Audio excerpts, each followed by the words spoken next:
for joining us for this news conference and hands-on demonstration of how our Lincoln Fire and Rescue Team's life-saving work is resulting in some wonderful national recognition. To support the public safety professionals who form the backbone of our community's public safety response, my administration has prioritized investments in equipment, training, and resources that enable our Lincoln Fire and Rescue Team to achieve vital outcomes for our community. And today, I am really pleased to announce that our outstanding team at LFR led the efforts to earn national recognition for their ability to deliver life-saving outcomes. Lincoln is one of just 10 communities across the country and the only one in the Midwest to receive the Resuscitation Academy's prestigious Lighthouse Community designation. This designation is the result of our city's strong investments in public safety, the dedication of our first responders and medical professionals, and the altruism of our Lincoln residents who play a crucial role in the chain of survival through bystander CPR. Congratulations to all who have played a role in earning this outstanding recognition. On behalf of the highly skilled, hardworking team at Lincoln Fire and Rescue, whose life-saving work helped earn this recognition, Fire Chief Dave Engler is here to share more about this recognition. Chief? Thank you, Mayor.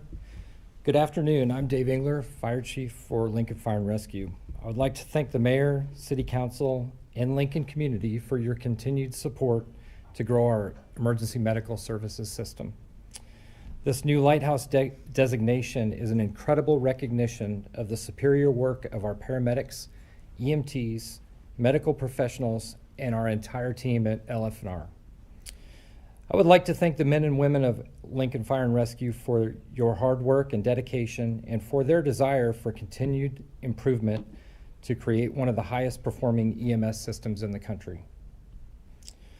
This designation identifies LFR as one of just 10 Lighthouse systems in the country for cardiac arrest care and the only one in the Midwest region. This designation would not be possible without the complete chain of survival, early detection of cardiac arrest and 911 activation, bystander CPR, dispatch-aided CPR instruction, and early intervention by our hospital partners. I would like to take this opportunity to thank our paramedics and EMTs for their continued commitment to make LFR a standout agency across the country. We will continue to work closely with our Emergency Dispatch Center, Medical Director, Lincoln Hospitals, Lincoln Police Department to ensure we provide the best outcome for out-of-hospital cardiac arrest patients. As a Lighthouse community, we will expand and assist other fire and rescue departments in becoming high-performing cardiac arrest departments and will strive to assist agencies in the Midwest region to attain the Lighthouse designation. Ongoing attention to performance, development of community relationships, and continual improvement will result in maintaining one of the best performing EMS systems in the country and best outcomes for the Lincoln community. Thank you. Thank you, Chief Engler. It is quite a standard to set. Our public safety teams at LFR and the Lincoln Police Department work side by side to coordinate rapid response times that keep our residents safe. Our 911 dispatchers at LPD's Emergency Communication Center are absolutely essential to this life-saving work. And here to talk more about this vital link in achieving successful outcomes for our community members is Emergency Communication Center Manager Jessica Los. Jessica? Thank you, Mayor. First off, I would like to convey that we at the Lincoln Emergency Communication Center are honored and humbled to have the trust of our community members during the most fear-filled moments in their life. An experienced or witnessed cardiac event is absolutely one of these moments, and the call to 911 is the first link in the patient's chain of survival. At the Lincoln Emergency Communication Center, we recognize that seconds count in these events, and we collaborate with the Lincoln Fire and Rescue to not only train as first responders within our agencies, but to empower you, the community members of Lincoln, to perform life-saving measures. Each link in the chain of survival is vital to the next. Today's recognition as a Lighthouse community is a reflection of the priority placed on telecommunicator CPR and resources, such as Pulse Point, shared within the community to increase the survival rate in Lincoln. It is the training that all first responders receive, to include our community members completing bystander CPR, that are key to a patient's survival and quality of life. Every ECHO event received in our 911 center undergoes a comprehensive quality assurance review by the medical director and Lincoln Emergency Communications Center leadership. In the past year, bystander CPR was performed in 67 events. That is 67 events where a community member stepped in to take necessary actions to save the life of another. 911 telecommunicators recognized CPR was necessary in 89 events, 74 of those in which the caller partnered to perform life-saving measures. Successful outcomes of these patients do not happen without you. None of this could be accomplished without your partnership at the time of the call. We look forward to continuing our efforts with Lincoln Fire and Rescue as a Lighthouse community, the citizens of Lincoln, and continuing our commitment to ensuring confidence in the service you receive in our community. Thank you for your continued trust and partnership. Thank you, Jessica, for your leadership and guidance to so many in our community, and thank you to all of our emergency dispatch service dispatchers. I'm here to talk more about what the Lighthouse designation means and how our community members can continue to help with critical care is Lincoln Fire and Rescue Battalion Chief Aaron Pospischal. Chief Pospischal. Thank you, Mayor. The Resuscitation Academy Foundation was founded in 2008 to transfer the knowledge of the Seattle-King County's EMS chain of survival system. With roots in public health, academic medicine, and EMS, the Resuscitation Academy works with EMS providers and leaders, as well as community and elected officials, to help communities worldwide strengthen their cardiac arrest survival rates. Twice per year, EMS leaders from around the world gather in Seattle to learn and exchange ideas on how to save more lives. Their ultimate mission is to create a world where all survive sudden, non-traumatic cardiac arrest. To help achieve this mission, the Resuscitation Academy Foundation created the Lighthouse program. Today, there are 10 lighthouses across the United States with this designation. These are communities who volunteer to take on this mission because of their passion to save lives. Lighthouses help expand the organization's reach and amplify its work. Lighthouse communities must embody the 10 steps to achieve Lighthouse designation. Some of the criteria includes providing low-dose, high-frequency, high-performance CPR and telecommunicator CPR training, provide regular and non-punitive feedback to first responders, enter data into a registry, and commit to continual improvement. Most importantly, the Lighthouse must commit to help other communities improve and to be true beacons of leadership in their regions. Lincoln, Nebraska represents the 10th and newest Lighthouse. We are honored to work with the Resuscitation Academy as well as with all of our other RA Lighthouses, and we are grateful for their support. This achievement is the result of all components of our system being willing to work together towards the common goal of improving survival from cardiac arrest. The chain begins with our 911 center first responders. These operators quickly recognize a cardiac arrest and initiate telecommunicator CPR. Our law enforcement partners that get involved without hesitation and take over bystander CPR when they arrive, and then the highly trained men and women of Lincoln Fire and Rescue, and ends with our definitive care providers in our local hospitals. Every link in the chain of survival is essential. Every one of these vital links should be proud of this accomplishment we all share.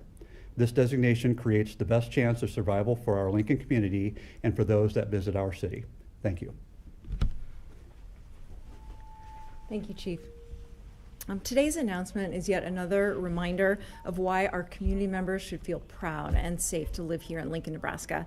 As our community grows, we will continue to invest in public safety and in the professionals who deliver and on outcomes for our community and whose work save lives and shines a light on Lincoln for the rest of the country to see. With that, we'd be happy to open up for questions from the media who are zooming in. If anyone would like to ask any questions, now's your chance.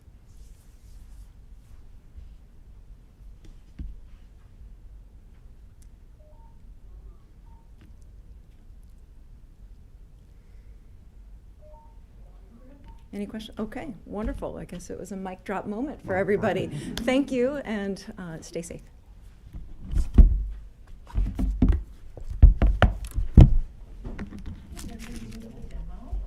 Okay. Yeah, we're doing it. Yeah. Next up, we have a demonstration of some of the skills and equipment that we use to achieve these life-saving outcomes for our community.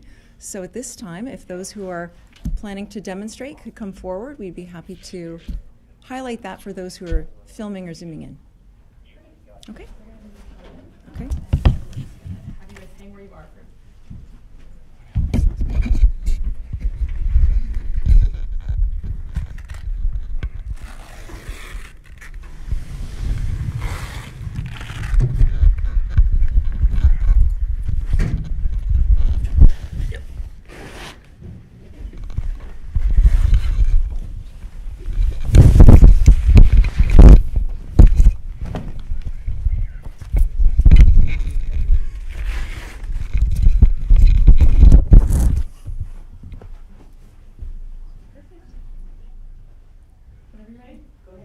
Okay, come on, guys. All right, so this is Engine 3, Medic 3, C-Shift.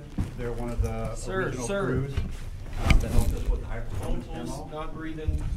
And they're just going to go ahead and do a quick demonstration of what we actually do on clinical cardiac arrest.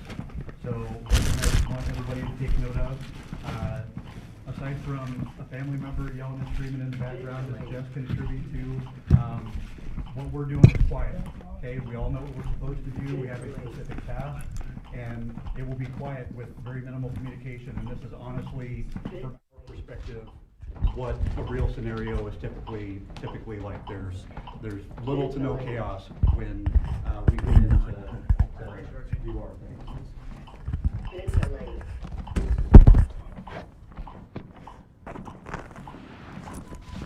5, 4, 3, 2, 1. Hover. No pulse. Back on the chest. How many timer going? Okay, so Captain briefly mentioned that the 2-minute timer is on. What that's going to do is kind of set things in motion. So we're going to rotate compressors every 2 minutes. We're going to analyze the patient's underlying rhythm every 2 minutes and provide a defibrillation if it happens to be a shockable rhythm. So it's just the 4 folks from the engine here now. The medic unit will show up here in a second, and we'll do a quick transition to show you how the Lucas device is applied, and then ventilate.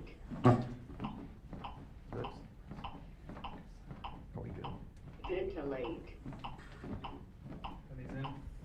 So Adam is at the head. He's our ventilator. His job is to insert an eye gel and then provide ventilations. Preston is the compressor. So he is the initial person or the first person that does chest compressions. And Adam and Preston will just flip-flop back and forth every 2 minutes. Cody is the paramedic, so he's starting an IV right now, getting ready to give medications. And then he also looks at the rhythm every 2 minutes when Dan gives the proper voice commands to decide whether the rhythm is a shockable or non-shockable rhythm. So, and what you guys will see is when we give the hover command, that means to stop compressions. The pause and compressions will be really short. American Heart Association wants all pauses less than 10 seconds. Or 10 seconds or less. We try to pause about 5 or 6 seconds is where we're at with when we get things dialed in and get going into our thing. Ventilate. All right, 15 seconds pre-charge. Okay, so Pre-charging. Dan just gave the pre-charge command. That sets everything in motion. We all know it's coming up in 15 seconds, so we take the proper steps to get in position and make the switch and minimize our pauses. 4, 3, 2, 1. Hover. Clear. Back on the chest. Timer's going. Okay, so the medic unit arrives. The Lucas device is carried on all of our medic units. It's the mechanical chest compression device that we have. At 1 minute, we'll place it underneath that. Yep. So not only do we have all of the crew assignments and rotations, I guess, choreographed, but we also have the application of the Lucas device choreographed because it creates pauses and chest compressions just because of the way the device has to be positioned. So we have it choreographed to go on at specific times. So again, we minimize the time that we're not on the chest. Ventilate. You do that. Yep, yep, you got it. Ventilate. Normally they would hand off medication. All right, 5, 4, 3, 2, 1. Hover. Back on the chest. Okay, so a real quick pause to get the back plate positioned. Ventilate.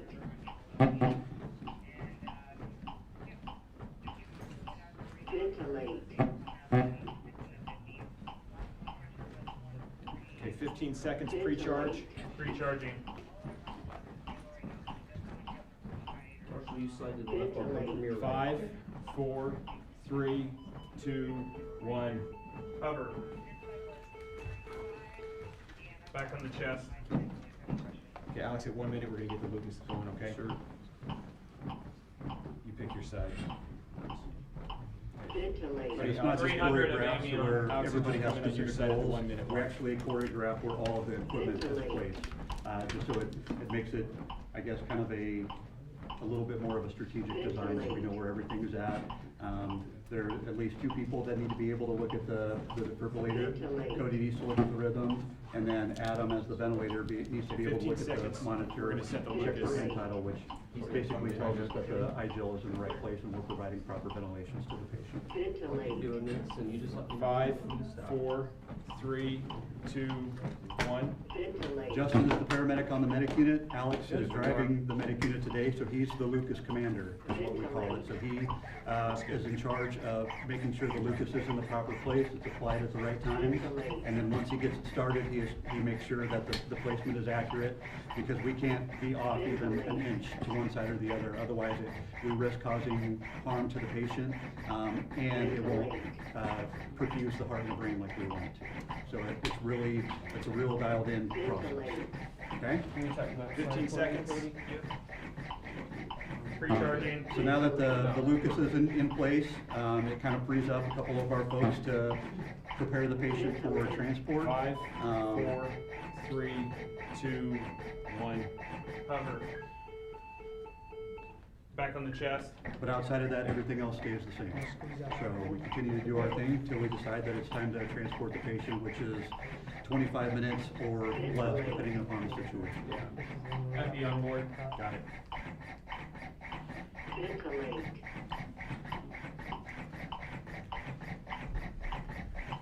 Ventilate. Good? Okay. All right. Okay, Thanks, you guys. got it? Yep, you bet. Ventilate. We'll just set her down, leave her here, and we'll come back. Any questions from anybody about what these guys do? Any questions from Zoom? Okay. You bet.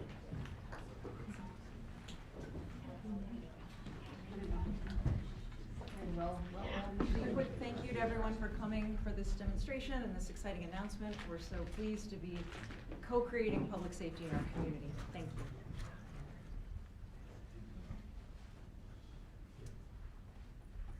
We're clear.